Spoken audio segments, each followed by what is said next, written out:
Here in Washington, it's Police Week, when police from around the country come to DC to request more funding. But all too often, especially in poor and Black communities, there are deep problems with how police treat people. Some advocate that adding more officers is the solution, but that is not going to solve the problem. In fact, it is likely to make things worse if it means continued harassment and excessive force.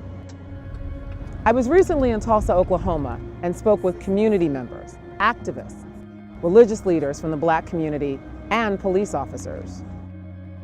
We heard stories ranging from tragic police killings to routine harassment and arrests for minor infractions, where people get stuck with excessive fines and fees that keep them in a cycle of poverty.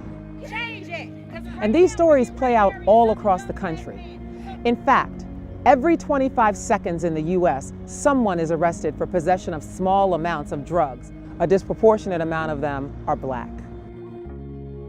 We see this played out nationally. It's one of those concepts that is wrong on its face, that says we're going to police you in a way that might violate your civil rights or your human rights and certainly your dignity, and may eventually cost you a lot of money unnecessarily in order to protect you. And if you don't accept this level of policing, then we may not protect you at all.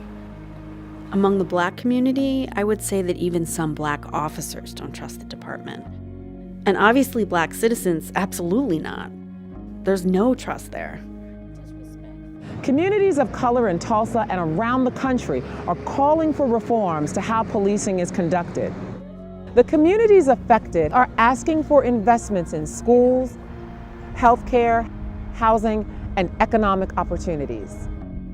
Congress needs to hear their message and seriously consider whether putting more police on the streets without addressing these other concerns is really going to solve our community's problems.